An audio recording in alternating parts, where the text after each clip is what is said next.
प्यारे बच्चों, नमस्कार। चलिए जी, स्टार्ट करते हैं। ये हमारा रीडिंग कॉम्प्रिहेंशन का शीट 3 और अब हम करेंगे इसका सॉल्यूशन स्टार्ट, जिसमें हम लोग सबसे पहले कर रहे होंगे हाँ पैसेज। ठीक है, तो ये पैसेज आप लोगों को मिल चुका है और मैं इसका फटाफट सॉल्यूशन आपको बताऊंगा। ठीक, और ये क्योंकि आप लोगों को रिकॉर्डेड फॉर्म में मिलेगा तो ज़्यादा टाइम वेस्ट भी नहीं होगा। फटाफट मैं आपको सॉल्यूशन बताते चले जाऊंगा, तो आपको बहुत मजा आने वाला है इस तरीके से। ठीक है, चलो आइए one by one line wise देखते हैं। सबसे पहले क्या दिखा उसने, despite high education among women. यहाँ तक क्या मतलब है, कह रहा है कि महिलाओं के बीच में बहुत ज़्यादा यानी कि उच्च शिक्षा है। हाई एजुकेशन मतलब महिलाएं बहुत ज़्यादा पढ़ी लिखी हैं, इसके बावजूद भी the rate of women's employment, इसके बावजूद भी महिलाओं का जो रोजगार का जो दर है, रेट है, is very low in India. मतलब पढ़ी लिखी तो बहुत हैं बट रोजगार उतना नहीं कर पाती हैं।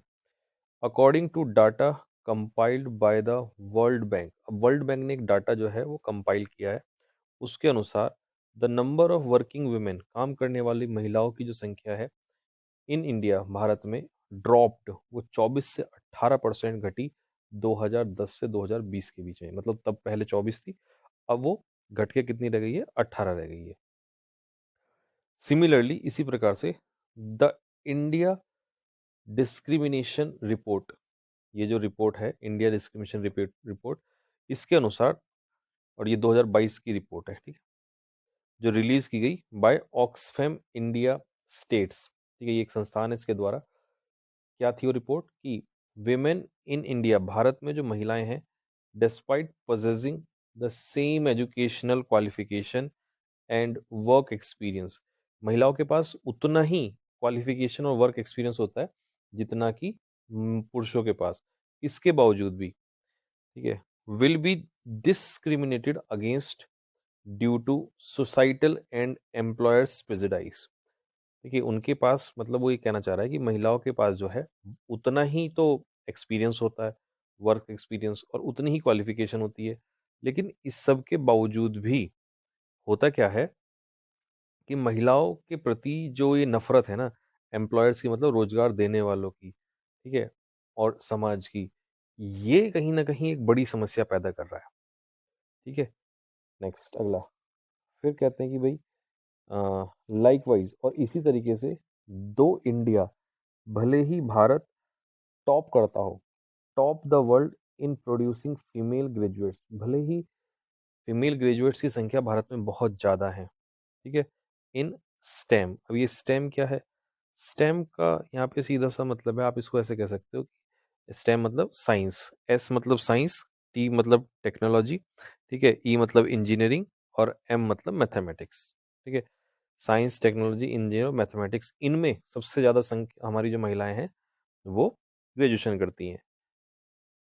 It ranks 19th in employing them, मतलब समझ रहे हो कि भाई ग्रेजुएशन तो बहुत ले रही हैं पर उन्हें रोजगार नहीं मिल रहा है, ठीक है, नौकरियां नहीं मिल रही हैं। These numbers remain true across other fields as well, और ये इन चारों में ही नहीं, STEM में नहीं, ये बाकी और क्षेत्रों में भी है। द वाइड गैप, अब ये जो बहुत बड़ा गैप बन चुका है between the number of women graduating every year, समझ रहे हो कि ग्रेजुएशन तो बहुत सारी महिलाएं कर रही हैं लेकिन नौकरी जो है वो बहुत कम को मिल रही है, तो ये गैप बढ़ता जा रहा है। ठीक है, and those entering the work space is an issue of Paramount importance.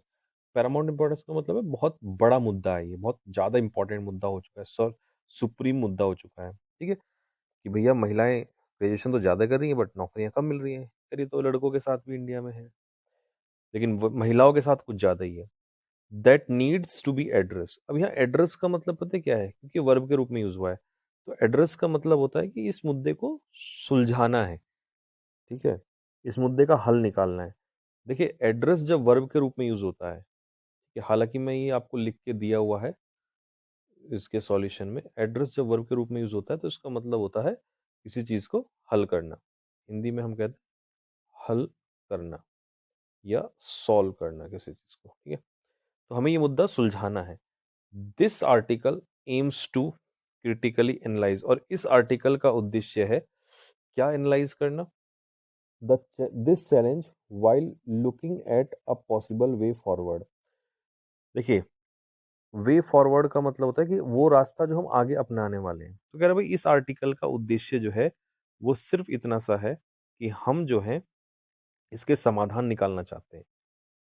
ठीक है, तो इसका सिर्फ इतना सा मतलब है कि जो भी चुनौतियां आ रही है ना, हम उनका हल निकालना चाहते हैं। ठीक है,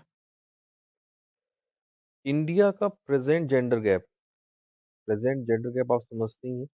जेंडर गैप हम किसको कहते हैं? ठीक है, मेल फीमेल का। इन terms of literacy is more than twice the 2016 global average. मतलब 2016 में जो था वो अब ज्यादा है। यानी कि महिलाएं पुरुष में अगर कंपैरिजन देखें तो पुरुषों को जो ज्यादा मिला है education, and even higher than that, और कहो तो उससे भी ज्यादा है for lower middle class income countries. ठीक है, तो जो हमारे lower middle class income countries हैं उनके कंपैरिजन में अगर कहें तो इंडिया का ज्यादा है। ठीक है, ये समझ में आया होगा ये लाइन आपको। ठीक, अगर आप इसको एक बार फिर से पढ़ समझना चाहते हो तो मैं समझा देता हूँ। वो कह रहा है यहाँ पे देखो, इंडिया का जो प्रेजेंट जेंडर गैप है, ठीक है, जो हमारा साक्षर दर जो है वो ज्यादा है। जेंडर गैप समझ रहे हो? Present gender gap in terms of literacy, इसको समझ लो। Gender gap in terms of literacy मतलब पुरुषों को ज्यादा एजुकेशन मिली है, महिलाओं को कम मिली है। और ये ज्यादा है, ये गैप बहुत बड़ा है। ठीक है, ये गैप बहुत बड़ा है इंडिया में rather than other developing countries. बाकियों में नहीं है इतना, हमारे इंडिया में ज्यादा गैप है। ठीक है, अब आपको समझ में आ गया होगा। ठीक, according to the NSSO, national sample survey office के डाटा के अनुसार जो 2017-18 का आया था, अ टोटल ऑफ 186 मिलियन महिलाएं जो हैं भारत में can not even write a simple sentence in any language. बहुत बुरी कंडीशन है। मतलब 186 मिलियन महिलाएं एक सेंटेंस तक नहीं लिख सकती। ठीक है, this statistic is a call for attention. अब ये जो आंकड़ा आया ना, स्टैटिस्टिक का मतलब है यहाँ पर कि ये जो आंकड़ा आया है ये कॉल फॉर अटेंशन है। कॉल फॉर अटेंशन का मतलब है ध्यान देने वाली बात है ये। शोकेसिंग जो दर्शा रहा है that India is far from achieving the fourth sustainable development goal. भैया अभी भी हम जो चौथी वो देख रहे हैं ना कि भाई, जैसे मैं पूरा ही पढ़ देता हूँ, inclusive and equitable quality education and lifelong learning opportunities for all by 2030। जो हम सोच रहे हैं ना कि भाई 2030 तक हम एक तरीके से चौथी अर्थव्यवस्था बन जाएंगे और सस्टेनेबल डेवलपमेंट गोल अचीव कर पाएंगे, है ना, तो वो तो पॉसिबल नहीं है। ठीक है जी, तो समझ में आया सभी को क्या कहना चाह रहा है लास्ट वाले उसमें? ये जो आंकड़े हैं ना, ये कॉल फॉर अटेंशन, इसे क्या चाहिए, यहाँ ध्यान देना पड़ेगा। और ये दर्शाता है कि इंडिया जो है बहुत दूर है क्या अचीव करने से, फोर्थ सस्टेनेबल डेवलपमेंट गोल। जो हमारा एसडीसी गोल है ना, हमारा लक्ष्य है फोर्थ सस्टेनेबल गोल। ठीक है, वो तो नहीं हम कर पाएंगे। ठीक है, जिस और वो गोल क्या है, उस गोल में है inclusive and equitable quality education, मतलब सभी को समान शिक्षा देना और लाइफ लॉन्ग अपॉर्चुनिटी देना 2030 तक। तो ये तो हम अचीव नहीं कर सकते, बहुत दूर है। और हमारे नेता बकवास ज्यादा करते हैं और काम कम करते हैं। ठीक है, अब देखो आपने पूरा पढ़ लिया, टोन कैसी है? क्या इसमें कहीं भी आपको ऐसा लगा है कि ह्यूमरस है? आप कहोगे भैया बिल्कुल नहीं, इस वोकैब का अर्थ तो हमें आता है, ह्यूमरस का मतलब होता है फनी। क्या इसमें पूरे में कोई फनी या अम्यूजिंग बात बोली गई है? आप कहोगे जी बिल्कुल नहीं बोली गई कतई भी। तो मैं कहूँगा इसका मतलब टोन ह्यूमरस नहीं है। टोन से बच्चे डरते ही हैं, मैं आपको एक महीने में सिखा दूंगा ये सारी टोन। डेरिजिव, देखिए एक वर्ड होता है ड्राइड, DERID। ड्राइड का मतलब होता है किसी का मजाक उड़ाना। ठीक है, और ये वर्ब होती है ड्राइड, और ड्राइव से बना है डेरिजिव एडजेक्टिव। ठीक है, बस ये एडजेक्टिव है। तो क्या यहाँ पर किसी का मजाक उड़ाया गया है? क्या यहाँ पर किसी को रिडिक्यूल किया गया है? रिडिक्यूल का मतलब होता है किसी का मजाक उड़ाना, मौकरी। आप कहोगे बिल्कुल भी नहीं, तो हटा दो। क्या यहाँ पर किसी की फ्लैटरी की गई है, चापलूसी है इस पूरे पैराग्राफ में? ना। तो आपका आंसर होगा एनालिटिकल। एनालिटिकल क्या होता है? एनालिटिकल में बातें होती हैं लॉजिकल। जब आपकी बातें लॉजिकल हो जाएं, ठीक है, क्रिटिकल हो जाएं, मतलब आलोचनात्मक, है ना, तो उसे हम कहते हैं एनालिटिकल।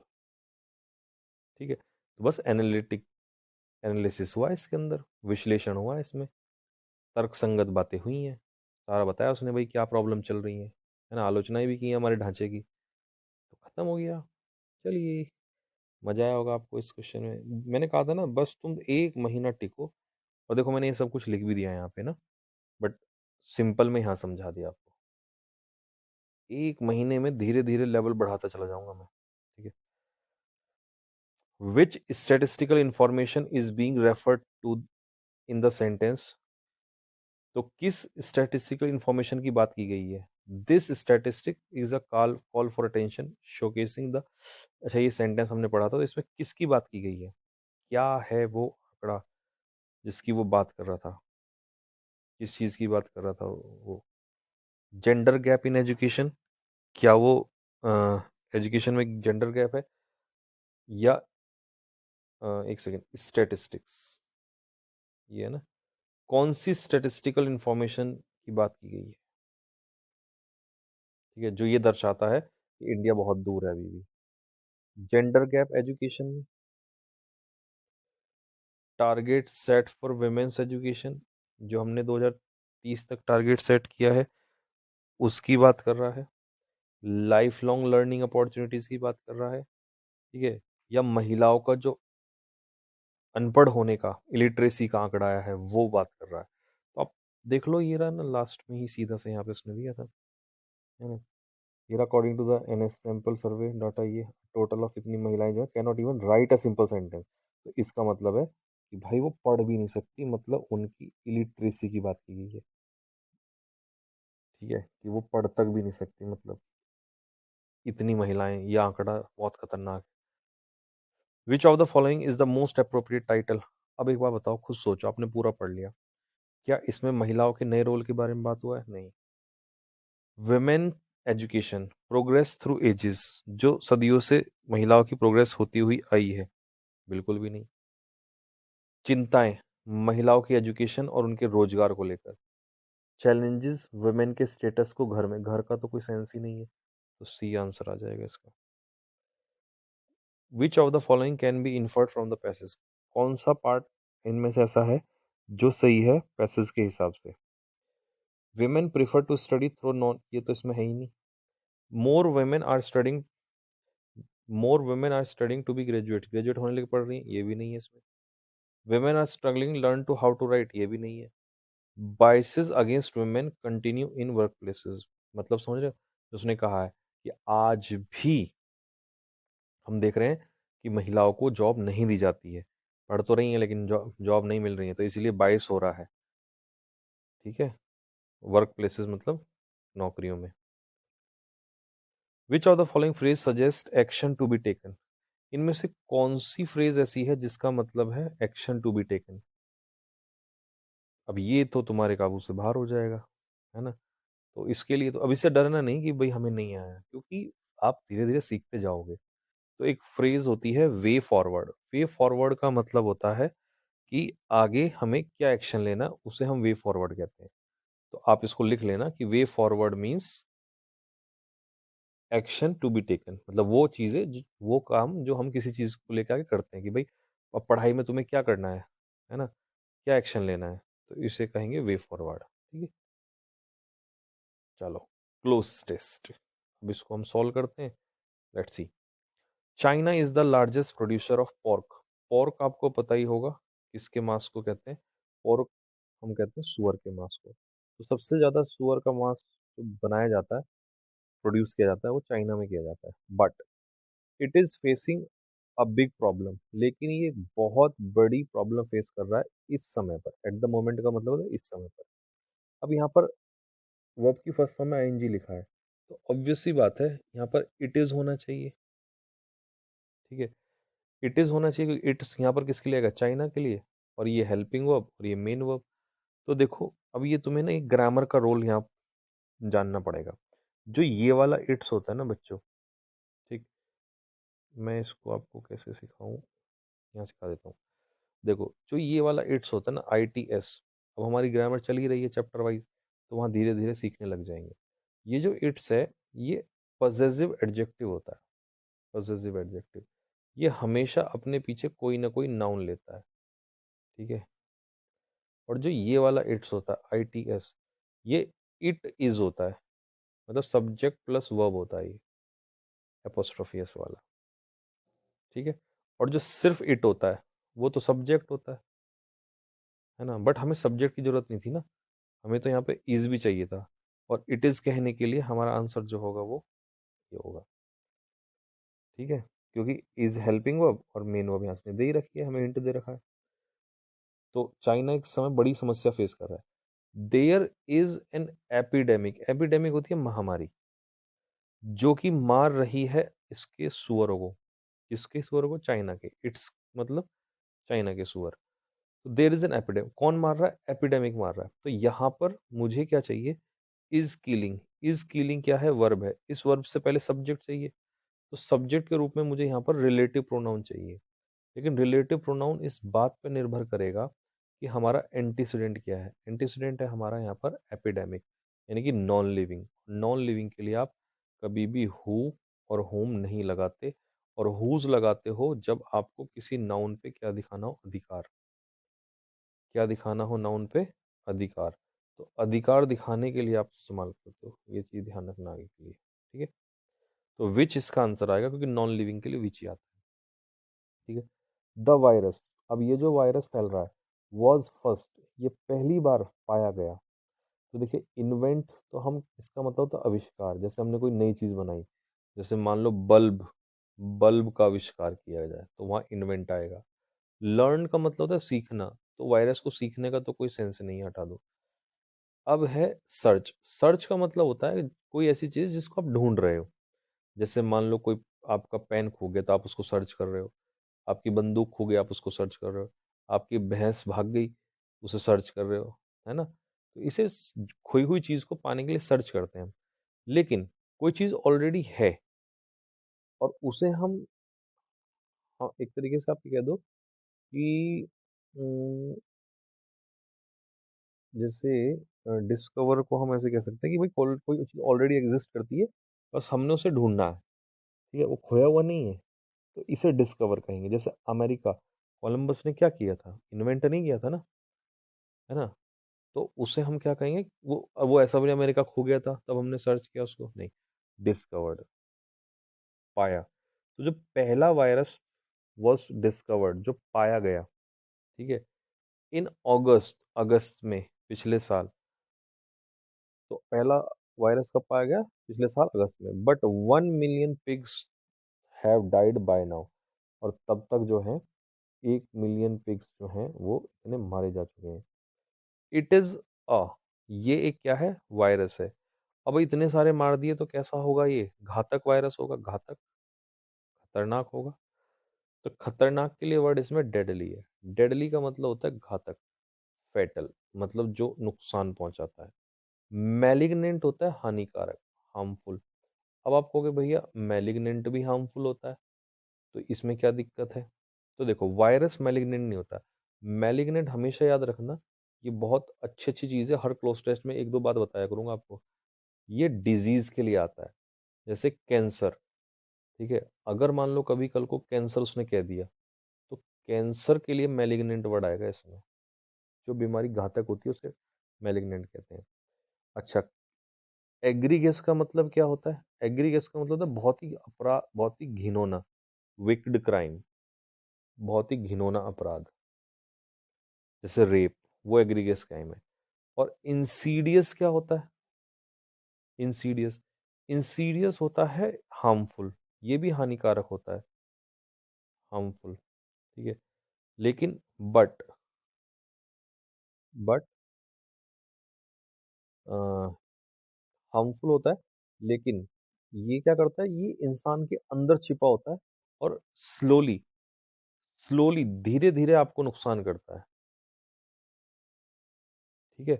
तो ये ध्यान रखना, कभी भी कोई चीज इंसीडियस होती है ना, और ये सिर्फ बीमारी के लिए नहीं होता। जैसे मैलिग्नेंट तो बीमारी के लिए ही होता है, इंसीडियस कोई भी वो चीज हो सकती है जो अंदर ही अंदर खाती है। इनसाइड से याद कर लेना, इंसीडियस। तो ये चारों बहुत प्यारे वर्ड है, मैंने चारों एक्सप्लेन कर दिया आपको। ठीक है, चलो अब आगे देखते हैं। And when a pig catches it, और जब कि कोई पिग जो है, कोई सुअर जो है इस वायरस को पकड़ लेता है, तुरंत मर जाता है ये। चाइना थिंक्स, चाइना को लगता है दैट 1/3 ऑफ पिग्स, इसके 1/3 पिग किसके, चाइना के। अब चाइना, चाइना तो कंट्री है, इट आता है सिंगुलर के लिए, और इसका एडजेक्टिव, क्योंकि पिग्स तो यहाँ पर नाउन है, नाउन से पहले एडजेक्टिव चाहिए। अब एडजेक्टिव मैंने अभी तक को थोड़ी आगे ना काम, ऊपर ही तो सिखाया था आपको, कहाँ गया, ये रहा यहाँ पर, कि ये एडजेक्टिव तब आएगा जब यहाँ पे नाउन दिया हो, है ना, और सिंगुलर। आप कहोगे भैया देयर क्यों नहीं आया, तो देखो देयर हमेशा प्लूरल में आता है, आता इसके बाद भी नाउन है, बट इसके बाद हमेशा तब आएगा, मतलब जब आप प्लूरल को रिप्लेस कर रहे होंगे, तो ये नाउन आता है इसके बाद भी। ठीक है, बट प्लूरल को रिप्लेस करोगे तो देयर आएगा, सिंगुलर को रिप्लेस करोगे किसी एक कंट्री को तो इट्स आ जाएगा, आएगा इसके पीछे भी नाउन। और ये तो पता ही है, फीमेल ये मेल। ठीक, तो बस हो गया, बहुत सिंपल तरीके से, बहुत मैं धीरे धीरे एक्सप्लेन कर रहा हूँ ताकि आपका बेस बनता चला जाए। फिर आने वाला एक टाइम होगा जब आप बहुत तेजी से क्या करोगे। अब देखो PQRS में ना कई बच्चों को ये समझ नहीं आता कमबख्त शुरुआत कहाँ से करें। तो मैं हमें, भले ही तुम्हें चाहे एक भी सही ना हो, बट कोई बात नहीं, तुम सीखा करो, देखा करो कि भाई कहाँ गलती हो रही है। क्योंकि सच में अगर इसका कोई शॉर्टकट इन सब चक्करों में पड़ोगे, हो सकता है कोई टीचर आपको PQRS लाए और इतना आसान दे दे कि आप देख, भाई वो तुम्हारा, मैं सच बता रहा हूँ, वो तुम्हारी बर्बादी की तरफ जा रही बात। क्योंकि पेपर में ऐसा आएगा ही नहीं। ठीक है, पेपर में थोड़ा सा कंफ्यूजिंग आएगा, क्योंकि इतना आसान आएगा तो 5वीं क्लास का बच्चा भी पेपर निकाल लेगा, है ना। तो फिर कंपटीशन, इसका मतलब वो टीचर आपके साथ गलत कर रहा है, और भाई मैं वो नहीं चाहता बिल्कुल भी, है ना। तो इसीलिए ये टफ नहीं है, बस शुरू में लगता है हमें कि यार कहाँ से स्टार्ट करें। तो मेन है कि हमने बेसिक्स पकड़ना है इसका, बेस। ठीक, चलो अब देखो कहाँ से शुरुआत करें। सबसे पहले मैं एक सेंटेंस पढ़ता चलता हूँ। मेटल्स और stones can not be considered as real ornaments. Metal और स्टोन जो हैं, धातु वगैरह, ये पत्थर जो होते हैं, ये रियल ऑर्नामेंट्स कंसिडर नहीं किया जा सकते। No women can ever entitle to the possession of wealth unless she has a helping nature. मतलब समझो इसका, वो कह रहा है कि भाई नो women, यानी कि कोई भी महिला जो है, ठीक है, can ever entitle to the possession of wealth unless she has a helping nature. मतलब उसके पास धन संपत्ति नहीं आ सकती, कब तक कि, जब तक कि उसके पास हेल्पिंग नेचर नहीं होगा। ठीक है, सी में क्या है, a women must develop a purifying heart. एक महिला को प्यूरिफाइंग हार्ट मतलब एक अच्छा दिल वो डेवलप करना पड़ेगा। एंड डेवलपमेंट ऑफ सोल, और अपनी सोल मतलब अपनी आत्मा को विकसित करना पड़ेगा।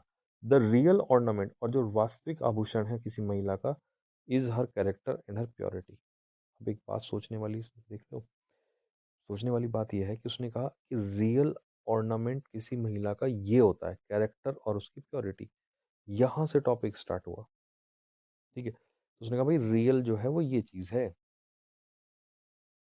ठीक है, अब ये रियल अगर ये चीज है, तो फिर वो क्या कहेगा कि जो रियल ऑर्नामेंट है वो महिला का ये है। मेटल और स्टोन ये ऑर्नामेंट नहीं है, इनको नहीं कंसीडर कर सकते। तो इसका मतलब डी के बाद क्या हो जाएगा, ए आ जाएगा हमारा। तो यहीं से ही आंसर हमें मिल गया, ए। ठीक है जी, डी के बाद ए मिल गया। ये डाउन तो नहीं हो जाएगा, चलिए ठीक है जी। लाइट कम हो गई इसमें।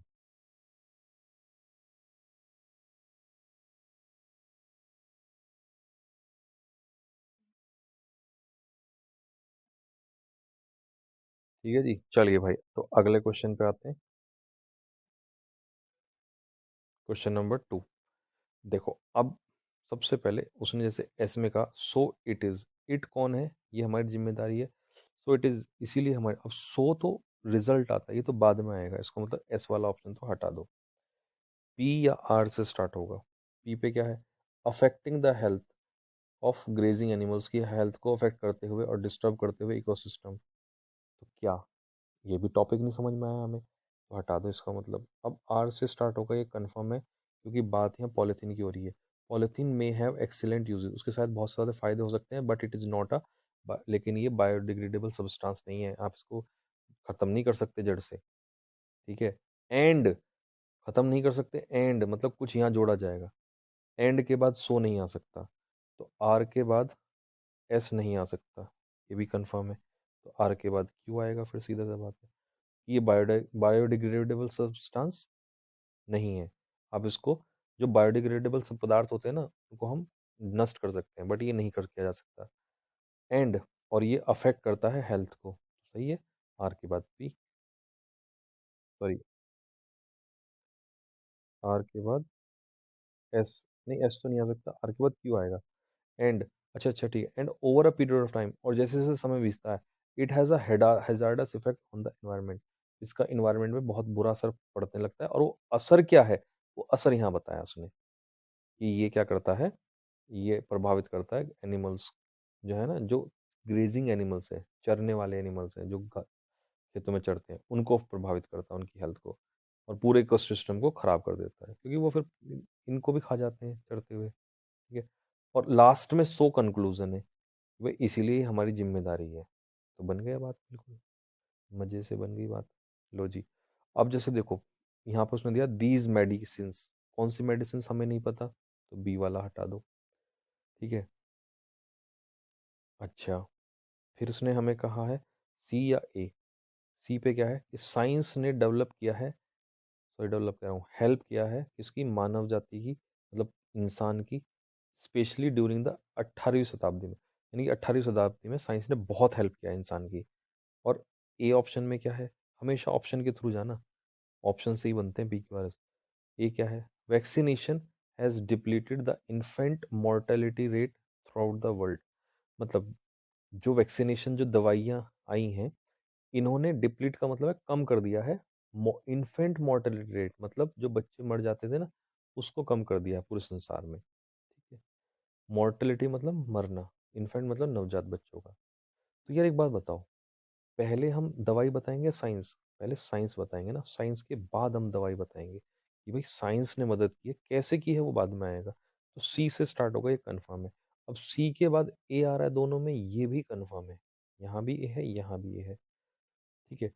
अब एक चीज सोचने वाली बात है, सी के बाद ए, ए तो आ गया, जैसे ये रहा सी, सी के बाद हमारा ए आ गया।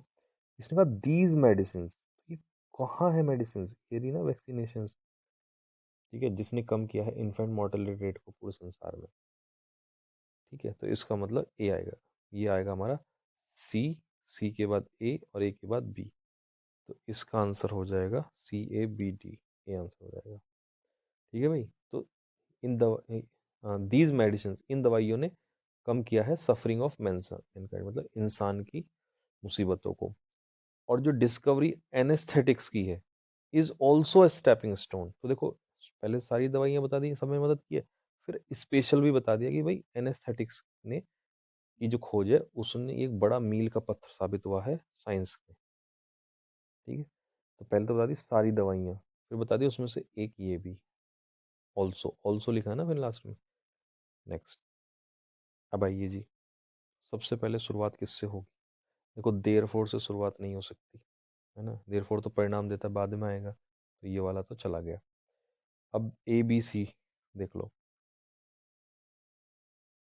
एक बार सारे ही पढ़ लेते हैं फटाफट। A person who takes initiative, एक व्यक्ति जो इनिशिएटिव लेता है, ठीक है, knocks off every barrier and stands on his feet, वो हर बैरियर तोड़ता है और अपने पैरों पर खड़ा हो जाता है। Habit of expecting from others destroy our self confidence, हम जो दूसरों से एक्सपेक्ट उम्मीद रखते हैं ना, ये हमें बर्बाद कर देती है, ठीक है। मैन, इंसान, can discover in himself a vast store, इंसान अपने अंदर बहुत बड़ी ताकत खोज सकता है, वो जो उसको कभी नहीं पता थी। देखो, अब इसमें हमने चीज ध्यान रखनी है कि यहाँ पर बी है, यहाँ पर सी है, यहाँ पर ए, अगर हमें शुरुआत का सेंटेंस पता चल जाए तो हमारा आंसर निकल जाएगा, ठीक है। या हमें कोई दो पेयर ऐसे हैं जो बन जाए, तो देखो,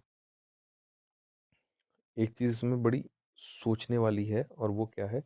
एक तो ये है सोचने वाला कि भाई अभी हमने पढ़ा कि इंसान अपने अंदर बहुत सारी जो है ताकत खोज सकता है, ठीक है, जो उसे कभी नहीं पता थी। इसीलिए one should throw away all the crutches to boost his self esteem. क्योंकि यहाँ पर तो उसने कह दिया कि भाई अपने अंदर से ताकत खोज सकता है, उसे कभी नहीं पता थी, और यहाँ पर उसने कह दिया इसीलिए इंसान को, ठीक है, अपने सारे जो क्रचेज हैं उनको दूर कर देना चाहिए, जिससे कि अपने आत्मसम्मान बढ़ सके, तो अपने आप को बांध के ना रखे। ठीक। तो सी के बाद डी आएगा, एक तो ये कंफर्म है। तो सी के बाद डी इसमें तो नहीं है, तो अब आंसर या तो बी से होगा या सी से स्टार्ट होगा। तो देखो, यहाँ पर किसने कहा था, हैबिट ऑफ दूसरों से एक्सपेक्ट करने की जो आदत है ना, वो हमें डिस्ट्रॉय कर देती है। तो दूसरों, एक्चुअल में टॉपिक है कि दूसरों से एक्सपेक्ट मत रखो, उम्मीद मत रखो। फिर क्या करें, नहीं रखें तो खुद शुरू करो ना। जो आदमी खुद शुरू करता है वो अपने पैरों पे खड़ा हो जाता है, वो हर बैरियर तोड़ता है। ठीक है। तो a person who takes initiative knocks off every barrier, वो हर बैरियर को नॉक ऑफ कर देता है, खत्म कर देता है। तो टॉपिक है हमारा ये बी। तो बी के बाद ए के बाद सी के बाद डी आंसर हो जाएगा। अब देखो, ये लास्ट है आपका। अब इसको तो तुमने खुद ही कर लिया होगा, पढ़ा होगा पहले, है ना। तो देख लो अब इसमें टॉपिक क्या था। टॉपिक तो ये था भोपाल गैस ट्रेजेडी का। एस से स्टार्ट होगा सीधा सीधा। भोपाल गैस ट्रेजेडी जो थी वर्स्ट इंडस्ट्रियल एक्सीडेंट था दुनिया की इस इतिहास में। टॉपिक क्या है वो हमें मिल गया यहाँ पे। अब एस के बाद क्यू या एस के बाद आर, ये दोनों ऑप्शन तो हटा दिए। तो क्यू में क्या है, Tons of poisonous gases leak हुई फ्रॉम अ पेस्टिसाइड प्लांट से। पेस्टिसाइड प्लांट था वहाँ पे, तो उससे टॉन्स ऑफ पॉइजनस गैस, मतलब बहुत सारी पॉइजनस गैस वहाँ से लीक हुई। ठीक है। तो एस के बाद क्यू, एस के बाद आर। आर में क्या है, this led to several death, इसकी वजह से जो है बहुत सारी मृत्यु हुई और लॉन्ग टर्म इश्यूज आए सर्वाइवर्स के लिए, जो वहाँ रहने लगे उनको बहुत दिक्कत, आज भी दिक्कत है उनको। तो यार एक बात बताओ, सोचने वाली बात यह है कि भाई क्योंकि वहाँ गैस रिलीज हुई, इस वजह से वहाँ पर बहुत सारी डेथ्स हुई। ठीक है, बात समझ में आया। तो एक बात यहाँ पे कंफर्म है कि मेरे भाई क्यू के बाद आर आएगा, क्योंकि जो this led to several death, ये मृत्यु हुई किसकी वजह से, क्योंकि बहुत सारी गैस रिलीज हुई। तो क्यू के बाद आर, अब क्यू के बाद आर इसमें है नहीं, तो इसका आंसर होगा ये रहा, एस क्यू आर पी। तो इस ये हो गया आपका सॉल्व।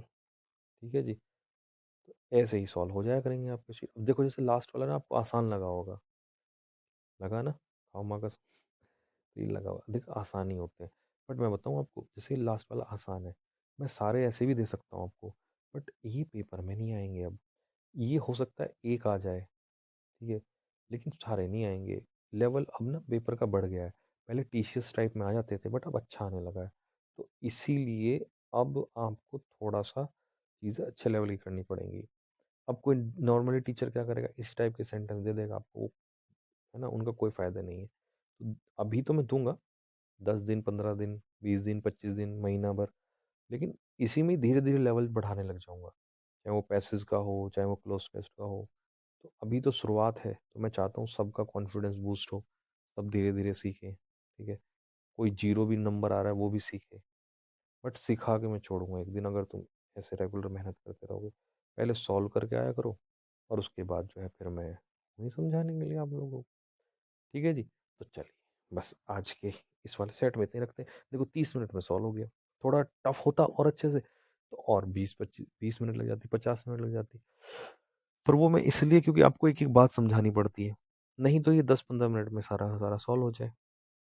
बट बेसिक बैच है तो एक एक बात समझाते हुए चलेंगे आपको। ठीक है, आप इंटू टू करके देख लो, या आपको लग रहा है भाई मेरा क्लोज स्ट्रेस सही है तो मैं क्यों ही देखूं, काट के सीधा अगला देख लो वहाँ पे। तो ये सारे फायदे हैं इसके। ठीक है जी। चलिए जी, तो अब इसको ख़त्म कर देते हैं, यहीं पे स्टॉप कर देते हैं। सभी को जय हिंद।